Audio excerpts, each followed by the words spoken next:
Hello everyone, this is Austin Wiebe, just making another video. This one is kind of more or less based on ridiculous warnings.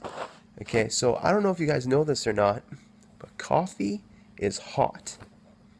Okay, so coffee is hot. I don't know if you knew that or not. This is news to me, but they have written on coffee cups now, warning hot or caution hot.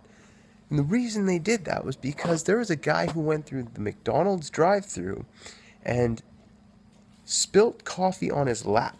Okay, ended up with second-degree burns on his lap, and he sued McDonald's because they made their coffee hot. Now you, me, anyone with an IQ higher than a Ritz cracker, we know that coffee is hot, right? It's just such a ridiculous warning. It's so obvious. But the thing that shocks me even more than that is the fact that people can open a Bible and miss the obvious warnings.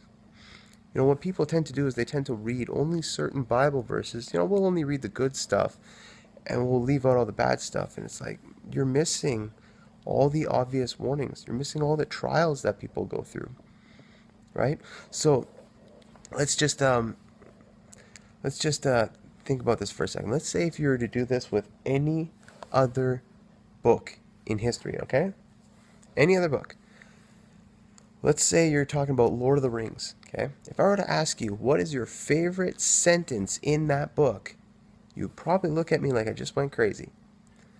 But what if I ask you, what is your favorite Bible verse? I bet you have an answer for me now, right? But let's just think about, okay, so let's say I read through the book of Lord of the Rings, okay? But I don't like the fact that Frodo is short either. That seems a little demeaning and politically incorrect. So he's going to be 6 foot tall. And also, I don't like the fact that he had to walk. That seems like a long walk. So we're going to have a treadmill that brings him all the way out to the mountain. Oh, also, you know, I don't like the fact that, you know, there's any trials along the way. That seems kind of uncomfortable, and, you know, I don't like that. So we're going to say that there was no trials at all along the way.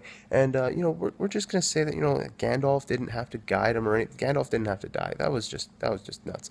What about Smeagol? Smeagol didn't have to be that, you know, two-faced guy. You know, he wasn't evil. We're gonna leave the evil out of Smeagol. In fact, the fact that he bit off the finger at the end, come on, let's leave that part out. So Smeagol doesn't do that. So basically, a guy gets on a treadmill, goes up to a hill and a mountain, and then just throws a ring into a fire. Actually, you know what? That ring was pretty cool. So let's just leave the ring on him. That doesn't even sound like the same story anymore. Because we just took all the trials out, right? And in the same way, the Bible doesn't even look the same if you take all the trials out, right? So I encourage you guys, just start page 1 in the Bible and read straight through it till the end. Through the trials and everything. Okay? Through everything. And you will learn to understand the God of that book better. And one thing I want you guys to understand is the God of the Bible, He is real. Okay? Like when you pray to him, he's actually hearing you. So I want you guys to understand that the God of that Bible is real. Okay? So I just want you guys to do that. Start page 1, read through the end, and don't miss the obvious warnings. Thank you.